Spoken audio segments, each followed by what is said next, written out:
Introducing Wondersuite from Bluehost.com. Website creation is hard, but now with Bluehost, you can answer a few simple questions about your business and get a unique WordPress website or store right away. From there, you can customize your design, colors, and content. And Bluehost automatically helps you get found in search engines like Google and Bing. From step-by-step guidance to suggested plugins, Bluehost makes WordPress wonderful for everyone. Go to bluehost.com/wondersuite.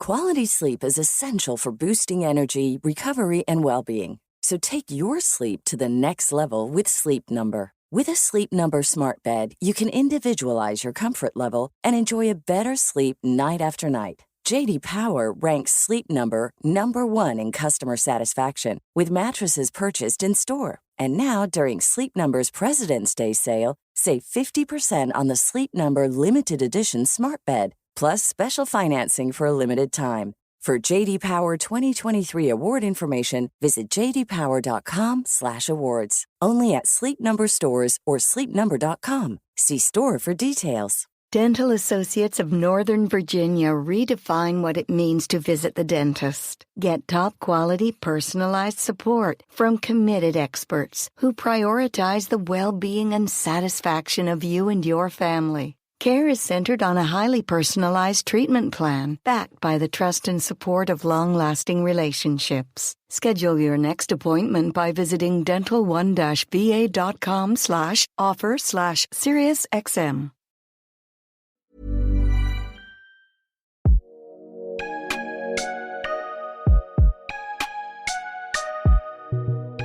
Pursuing your future doesn't end at 40.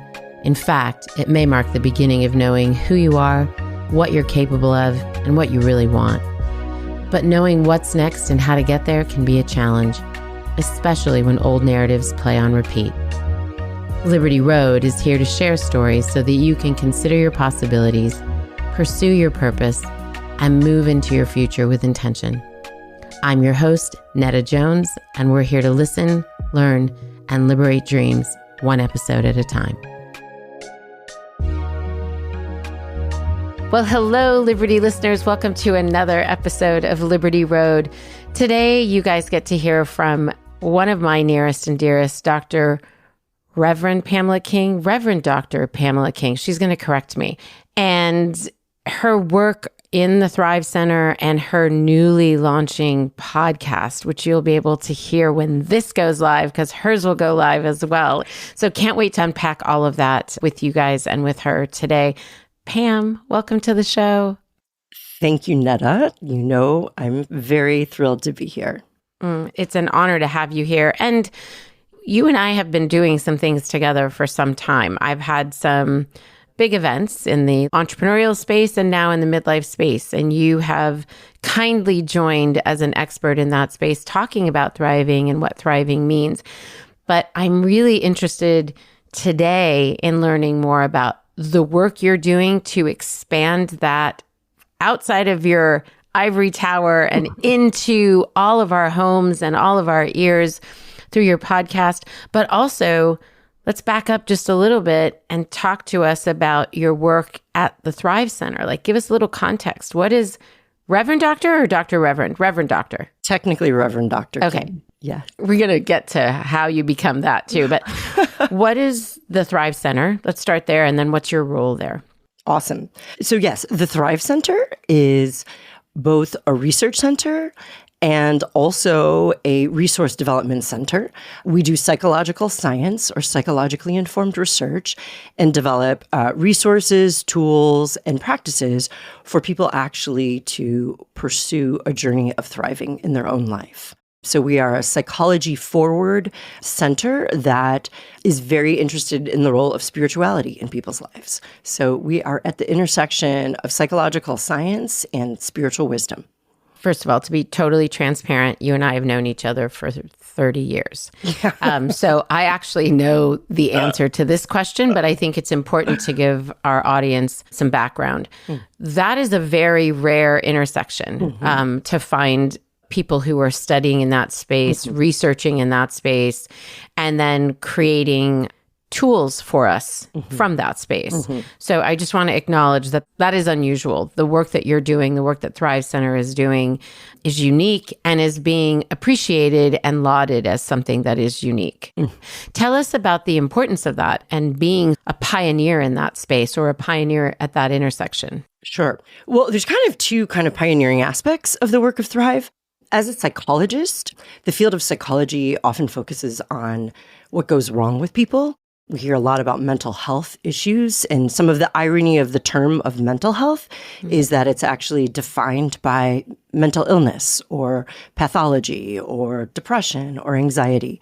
So in the last couple decades, there's been a pendulum swing to not only consider what goes wrong with people, but also to consider what can go right with people and how we can nurture strengths within people to have more meaningful, whole, healthy, joyful lives, not just be free of mental illness.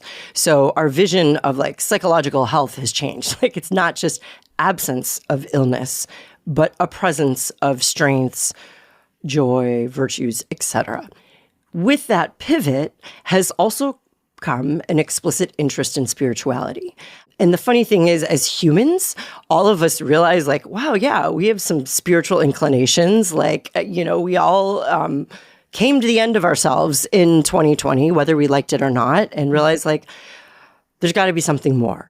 People have pursued this historically through religion, political groups, other alliances. And in this day and age, there's so many shifts in these kind of transcendent-y realms, like understanding a psychology of spirituality, of how people find meaning in their lives, how they have a sense of belonging and connection, what their ultimate sources of inspiration are, is really important. And that area of study is actually newer within psychology. For some reason, there has been kind of a historic rift between religiousy or spiritual things and psychological science. But that in the last couple decades is beginning to come together. So the work that Thrive does and the research that we do is very unique in that we really focus on the strengths of people and this idea of thriving and how people flourish and the role of spiritual health in that. And the application of the Thrive Center is to inform other institutions, tell us.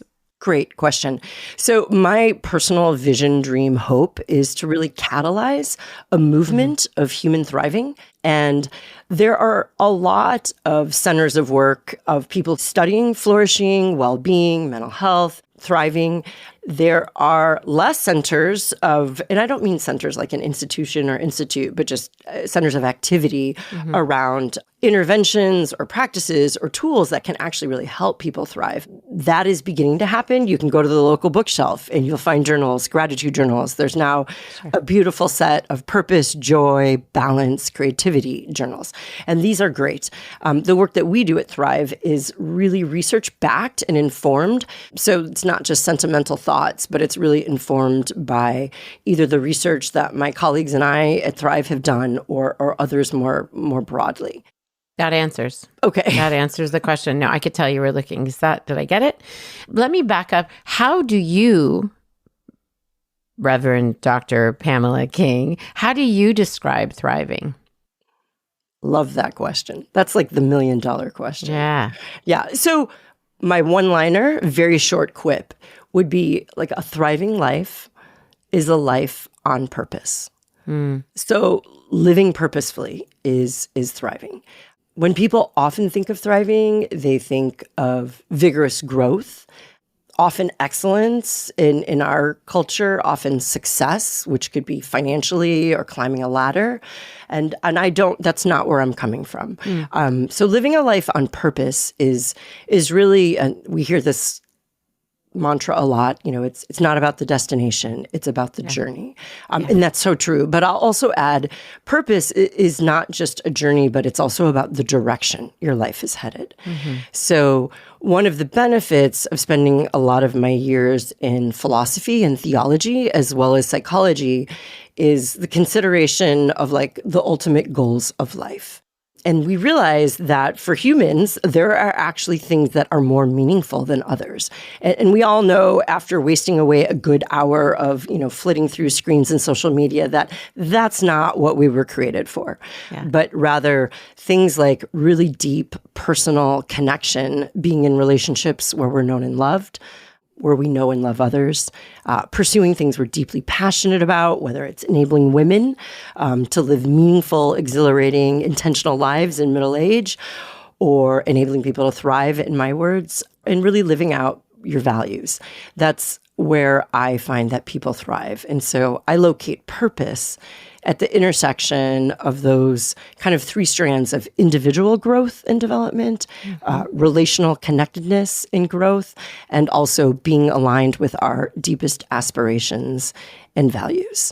And when we're pursuing those, not always at the same rate, there's always decline and loss, but adapting so that we can pursue those things that matter most, that is when we thrive. Yeah, I think the audience will hear in that answer the reason why I've had you come into both, again, entrepreneurial spaces that I created and now midlife spaces, because we are although we come at it from different places, we're very aligned in what does it mean and what is the value of living into your purpose, living a life of purpose, and being intentional about how we move through our days, our months, our years, because the time is passing. The time is passing anyway. And I think one of the reasons I wanted to have this conversation with you at the beginning of the year is so many of us in this middle third journey, as I like to call it, are looking for that purpose and looking for focus and intention and meaning. And I think the work that you're doing at the Thrive Center and the work that you'll be bringing to us through your podcast will help to equip us in that way. So let's get to that. Talk about the podcast and why, with all the things you have your hands in, you're obviously very busy. Why add a podcast to the mix? What was that all about?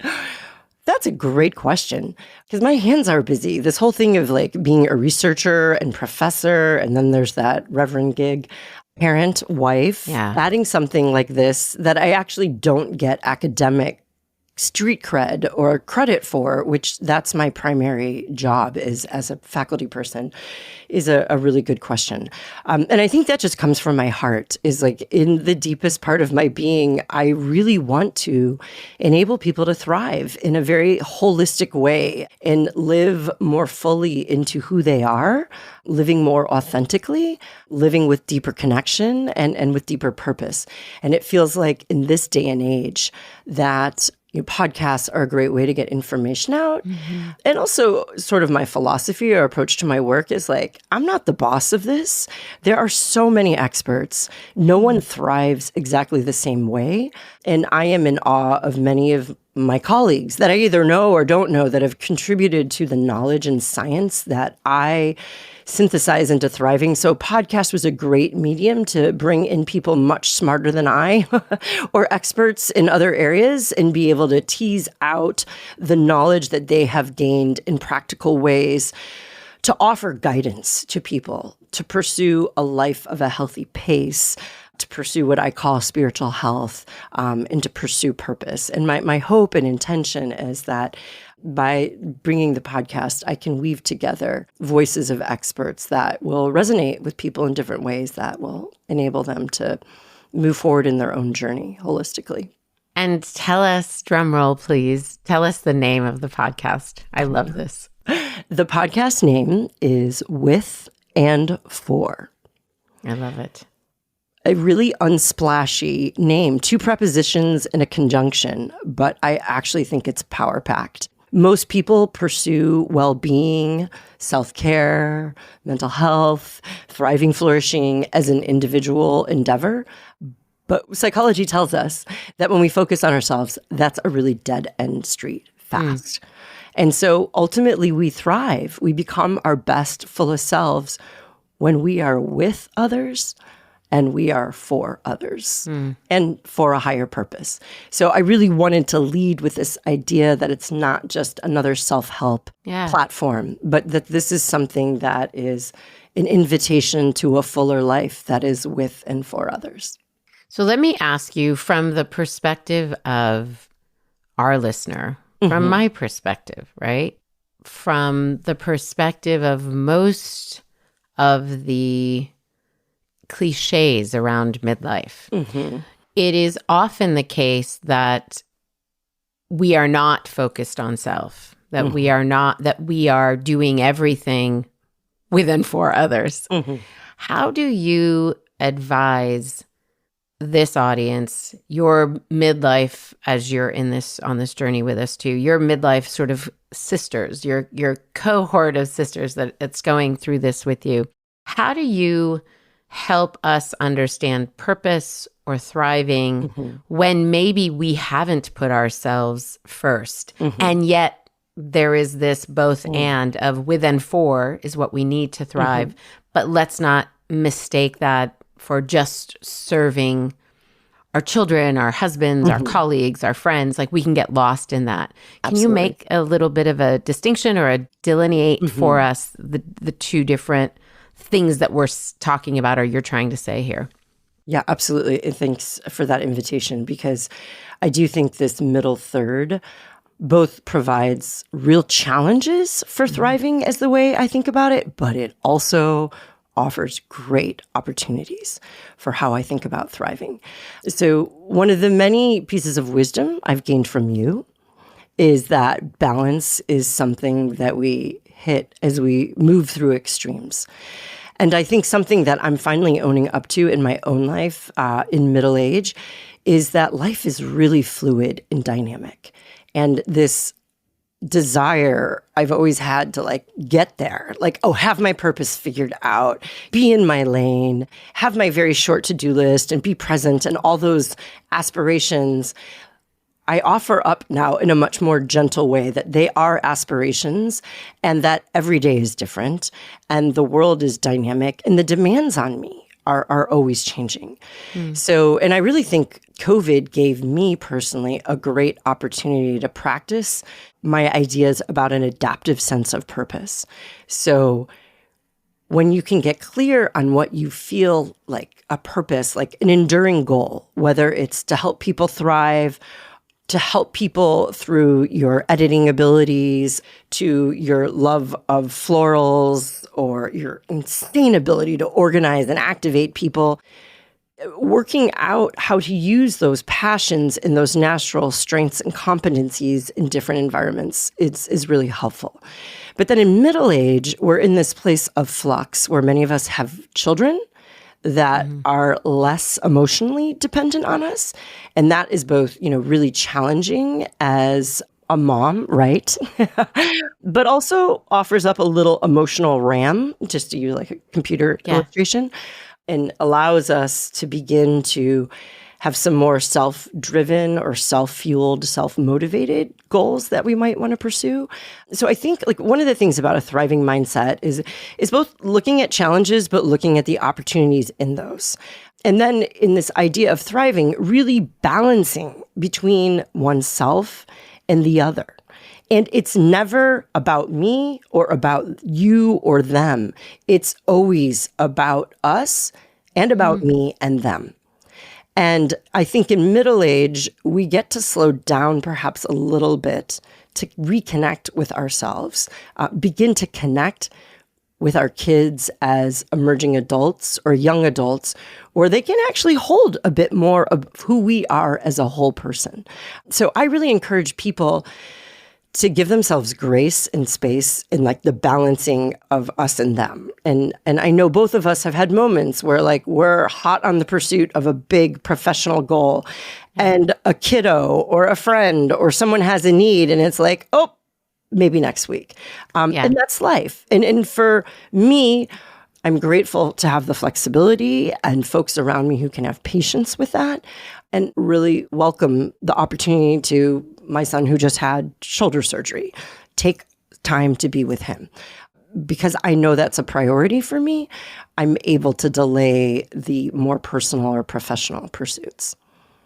And so it sounds like what you're saying is we can still hold space for being in service of others, as perhaps in this conversation, the mothers that we want to be, right? Yeah. Or friends or daughters. Or friends. Yeah. Or daughters. Yes. That's Sandwich generation moment. Yes. But, and I think is the important word here. And we can also start to draw from our own pursuits or needs or things we haven't given airtime to. I think for many that I've spoken with, sometimes that is just now bubbling up. They're just now getting clarity about not what's the job that I need to have or what's the way I want to spend my 20s, 30s, and even, for some it's coming into their 40s, but it's all of a sudden like wait a minute, let me make some decisions based on this new person that I've become and the things that I've allowed to emerge from me. So I think what you're saying is holding both things or multiple things in this case is an important takeaway. What would you say, what were the 3 pillars again that you talked about in Thriving? The 3 pillars are like individual, yeah. Relational, and then the third is aspirational. Okay. And I really think that aspirational feels vague, but middle third time of life is a great time to take stock and look at your life and like, what are the values that you've actually lived out? Like we all grow up maybe valuing, hard work or this or that. Compassion's very vogue right now. Yeah. If I look at my life, what have I valued and where have I found joy, experienced joy? And then how can I pursue more of that? And I think one of the wonderful invitations of this age is, especially as our children are growing older, is like, how do we engage with them, not just on their terms, but our terms as well? So one of my sons, who loves to cook, and I love to cook. That is a great way for me to connect with him. I'm not a big fan of watching football, so that's not. But what are our purposeful endeavors that we might pursue professionally, whether it's creativity or management? Like, how can we help mentor our kids or connect with our kids out of our strengths, not just out of a sense of obligation or the duties that we had to do, like change diapers at one point in our life? If you were born with ovaries and you're over 40, you might be in perimenopause. Perimenopause is the time leading up to menopause where your hormone levels start to begin fluctuating and decline, and it can last up to 10 years. If you're experiencing symptoms like irregular periods, mood swings, forgetfulness, anxiety, or hot flashes, it might be time for you to talk to a doctor. Now, Alloy is a new kind of women's health company, and they're here to help you feel your best and stay healthy through perimenopause and beyond. From hormonal treatments to symbiotics to skincare, Alloy has what you need to age healthfully. And Alloy doctors are licensed in all 50 states, and all practitioners are menopause trained, so you can work with a doctor to get a personalized treatment plan. Now, once you're a member, you'll get everything shipped to your door, including automatic refills, and you'll get unlimited messaging with your doctor who can answer any questions you have as they come up. So go to myalloy.com to start your virtual appointment today. That's myalloy.com, myalloy.com.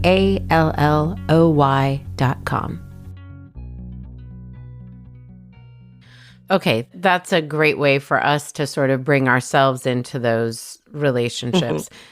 Go through the pillars and give me an example in each, and I'll paint this scenario really quickly because I think our listeners are like, well, okay, she's got this person on the show that has all this insight and this expertise. I want to wrap my head around this. Absolutely. So I have been a stay-at-home mom or even worked part-time for, let's say, the last 15 years. I'm stepping into my late 40s, early 50s.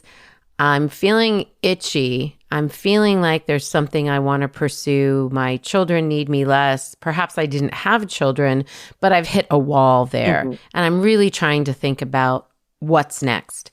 Walk us through those 3 pillars and some questions we might be asking ourselves so that we can move into that middle third with intention. You've talked about purpose, but I'd like to use those 3 pillars as context for how do we move through that season and pay attention to those 3 pillars, or fill the buckets that those 3 buckets, we'll call them, require.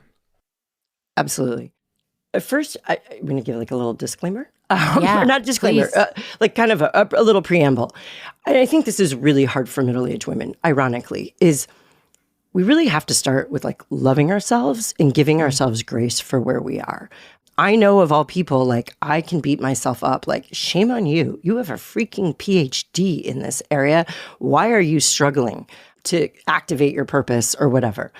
So, whether you've been working full-time or you've been a full-time parent, part-time, juggling, feeling like you're doing nothing well, which is often my case, accept that and give yourself grace there.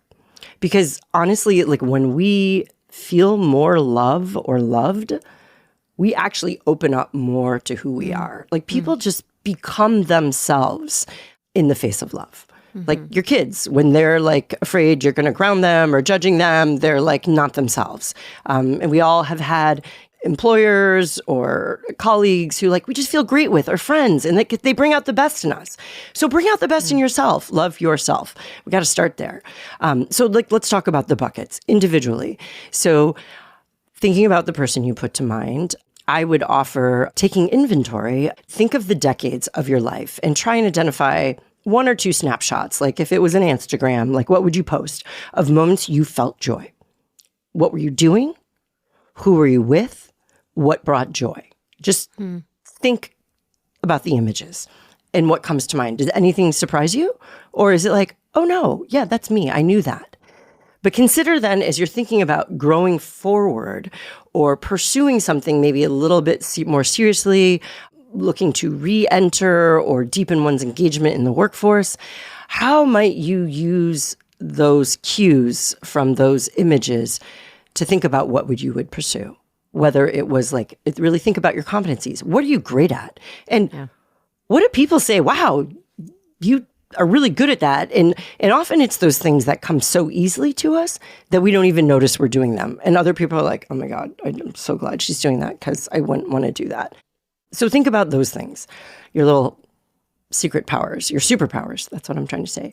And then the second bucket is relational. And relationships are absolutely essential to who we are. And I challenge people to think about kind of there's a spectrum of relationships, but 2 ends. One are those people that are your peeps, that really get you, that know you, that have your back. They love you, the good, bad, and the ugly of you. Yeah. These are often friends. The family may not always be as patient with those things, or that's not their job to love you in those things. But who are those people who can really support you and get you and travel with you on this journey? And then, who are the people you're obligated to? Like, you have no choice. And you probably want to be participating in those relationships because they take time. And especially as women, we care about our parents. We care about our siblings. We care about our children and our spouse. And often when people think professionally, they miss that aspect of life. So, but let's think holistically about your life in entirety. And then the last group of people are like, who are those you want to serve or lead? Is there a population that you're passionate about? Whether it is people with a certain disability, or perhaps it's creatives. What are the people that energize you and that you want to get out of bed in the morning and do something for? So again, we're looking at like, what are our superpowers and our strengths and our passions? Who are the people who support us, who we care for and we want to care for? And lastly, this area of aspiration is a little bit like, what do you stand for? what roots you in your life? Or are there ideals that guide you? These might come from family narratives of, my maiden name is Epstein. We're the Epsteins and we work hard.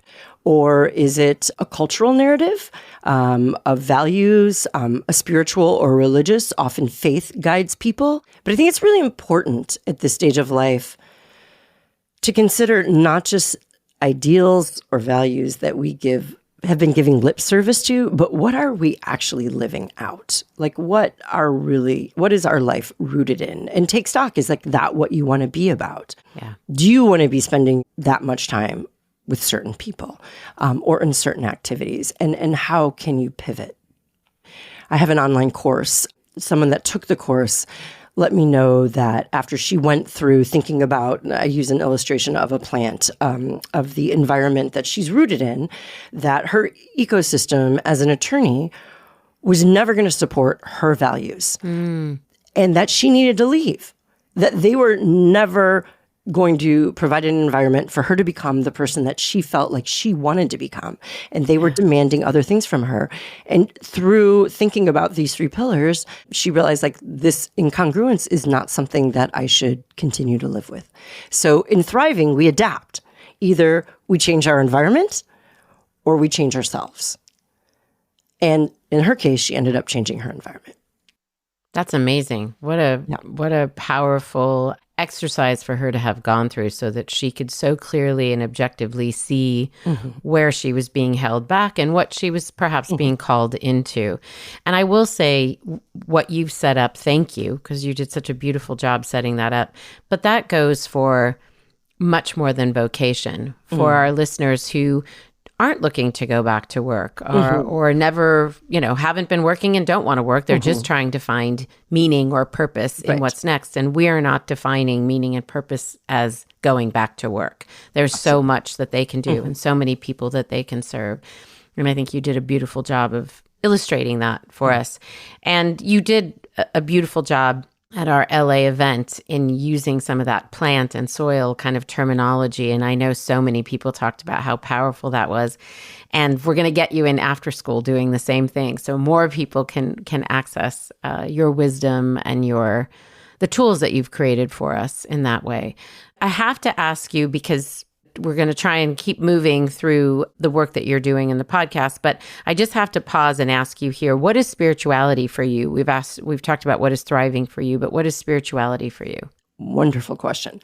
So for spirituality for me, and forgive me, I come a little technical at this because of the research, but how I think spirituality is people's perception and experience of transcendence. And people from studies tend to have very different understandings of transcendence. Very traditionally and conventionally in the United States, that might be God. For some people who don't have beliefs in God, it might be nature. We can think of like less divine or sanctified aspects of transcendence that could be a political group. For my husband, the 49ers. It offers, a connection beyond the self. But what's really important about transcendence, it's not just this experience or connection with something beyond the self, but it's also our response to transcendence. So true spirituality is not just like a heightened sense of emotion, a psychedelic trip. It is actually something that changes how we understand ourselves and the world and motivates us to live in a certain way. So spirituality is quite transformative. And I think most people can pause and reflect and think about, what is it in my life that has that kind of orienting power that, I have these experiences. Sometimes they're visceral and involve our sensations. Sometimes they're emotional. Sometimes they're just cognitive, our thoughts or beliefs. But that they have enough impact, whether it's the intensity of one experience or it's enduring over time, that really do reorient how we live our lives. Yeah. So that's how I think of spirituality. And spiritual health is something that I've been thinking a lot more about and we talk about in the podcast. And in psychology is really helpful to provide insight that not all spirituality is healthy or helpful. So I'm sure there was a lot of exhilaration and transcendent sensations like in the Nazi movement. But that activation was an arousal was not towards good ends. So in spiritual health, I have a 6-facet framework for really understanding about what aspects of spirituality enable us to have healthy spirituality, which I believe, whether you're pursuing that within religion or faith or otherwise, we all need it because it involves the practices and rhythms that help us slow down, whether it's mindfulness or whether it's prayer, various forms of meditation. It involves relationships and community. Spirituality is not an individual endeavor. It involves our identity, our sense of vocation and purpose, and it has a lot to do with our ethics and the way we live out virtues in our beliefs. Like that moral component is really important. Will you come back on the podcast and let's just unpack some of that? I think having a conversation about spirituality is so important right now. And I've had other guests on the podcast who have actually said things like, I think we're living in a spiritually void time. I think that our hearts are hungry for spirituality. And these guests come from wildly different backgrounds. So it's not because I'm having a homogenous group of people on the podcast. They are coming from different points of view and they are saying the same thing and sort of joining the choir of voices that are like, have we deprived ourselves of something in an effort to not deprive ourselves of anything, right? The irony of that. And it's actually something that I've been studying trends at a national level with the Fetzer Institute, who's been collecting data in a representative sample across America, looking at trends of spirituality, like terms of affiliation, beliefs, practices. I've been doing this AI analysis on interviews of people across America. And yes, diverse persons with different belief systems are longing for something. And the irony is many people have turned their backs to more traditional forms of spirituality, like religion, to find themselves just really searching and seeking. Sure. And that is another podcast. But yes, let's have it because I want to have the conversation and I want both to continue to ask ourselves deeper questions, but also to find some answers in it. And you're a great person to tap into for that. As we sort of wind down this portion before we get into our Fast Five, what is midlife? The middle third, what has it meant for you professionally and personally? What have you perhaps had to mourn and what have you begun to celebrate?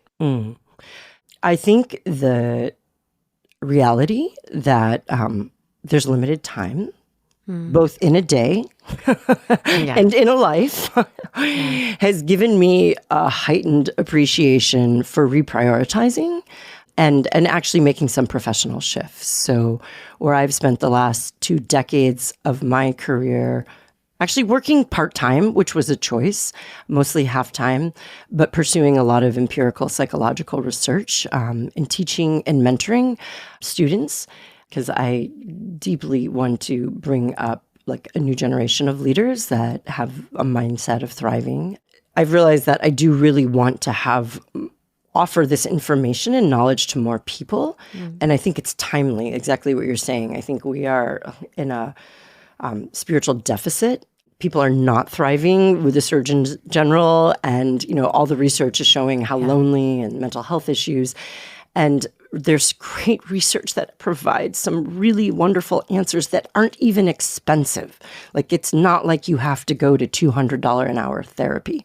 But there are things around taking steps to pursue purpose, to be connected, to pursue spiritual health that will naturally bring space and pace to your life that can enable you to more intentionally thrive. So imposing that on my own life and getting clear that I want to be able to offer this to people beyond those really nerdy academics that I hang out with.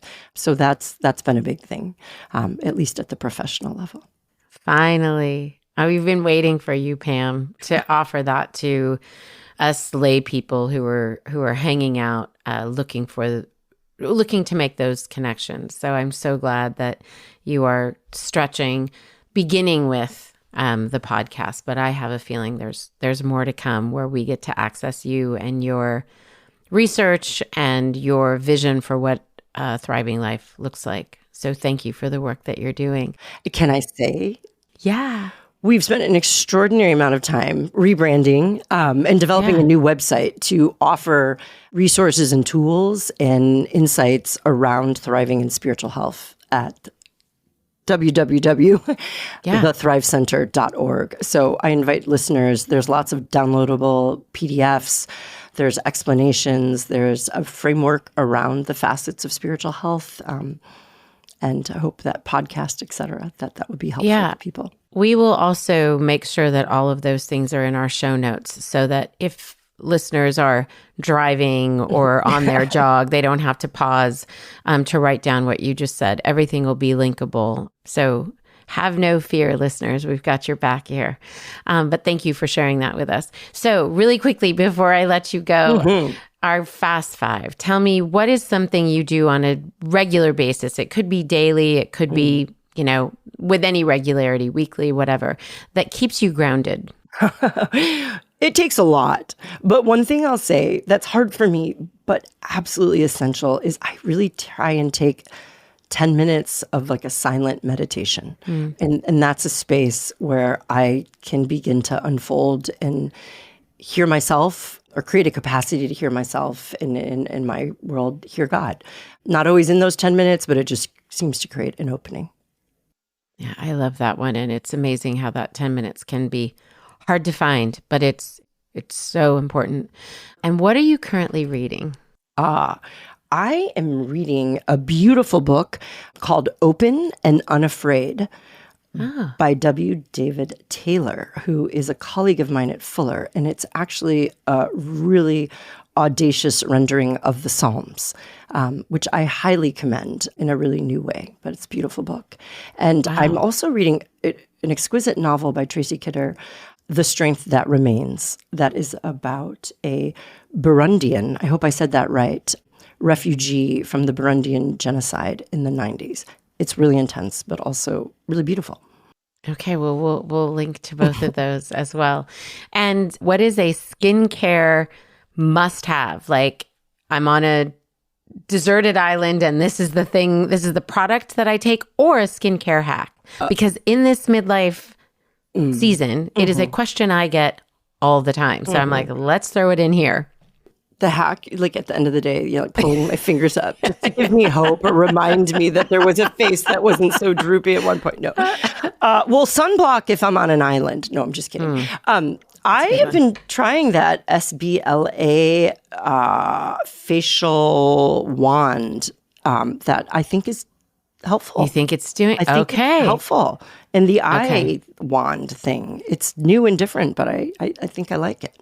Okay, we'll link to it. That's a good one. And then what is something that has surprised you about midlife? Ooh, I think the gravity of it. Like I have kind of floated through life, and not floated, very intentional, but celebrated 40, celebrated 50, like this is great. And all of a sudden I'm 55. I'm like, wow, yeah. There's more losses at this stage than anticipated. Or I've always been, thriving is a very audacious, daring thing to do, and it is looking loss in the face. So that's something I've always been braced for, but I think there's just more of that now. Trying to look it in the face and be open to it. I love that you've included that in thriving, that you just said that you put them in the company of one another, which I think it's something we'll unpack in that spiritual conversation that we're going to have.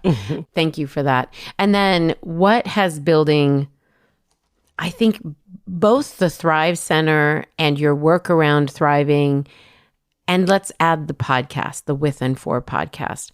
What have those things done to liberate you, Pam? Dear Pam. I think it's interesting. It's given me a lot of permission. My framework around the individual, relational, and aspirational has really it invites me seasonally to rework that and reconsider that. And at this stage, I think there's enough significant shifts in terms of kids beginning to go to college, less obligations with many different local schools.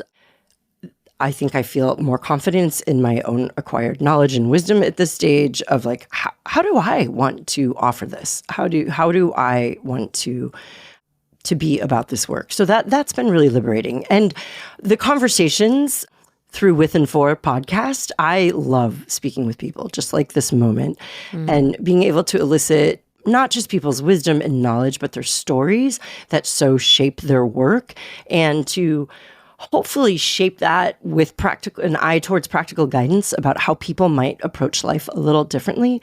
That's really exciting for me. So that just being able to dive deep in conversations with people has been liberating and wonderful. Well, I totally get that. That's why I love the podcast too. I'm following you. Yeah. Well, I can't wait to see what you're going to do in that space. We all can't. And thank you for coming and spending this time with us. I so appreciate it. Well, Netta, I've been so grateful to be part of your band of babes on Liberty Road in various endeavors in different seasons. It's always an honor. And thank you for sharing my work and me and giving me this time. I'm so grateful for you. I always am learning from you. Always. Thanks, Pam. Thank you.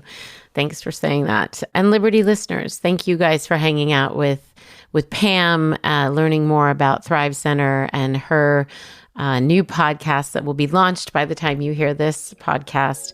With and For, we'll have all of that in the show notes for you. Until next week, bye for now. Liberty Road is broadcast on all platforms: Apple Podcast, Spotify, Stitcher, Google Podcast, and more. If you like what you've heard, please follow, rate, and review Liberty Road on Apple Podcast and Spotify. It helps us to know if these episodes are inspiring and equipping you to move into your middle third with intention. Liberty Road is created by executive producer Netta Jones, supervising producer Elizabeth Wyndham, producer Julia Wyndham, and music by Jack Jones.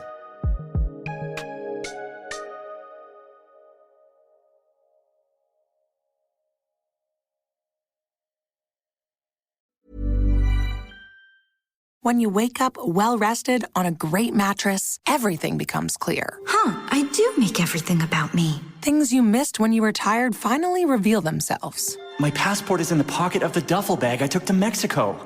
At Mattress Firm, we know the right mattress matters. We also know that price does too. So if you see a lower price somewhere else, we'll match it. Plus, you get free and fast delivery. Shop in-store or online at mattressfirm.com. The right mattress matters. We'll find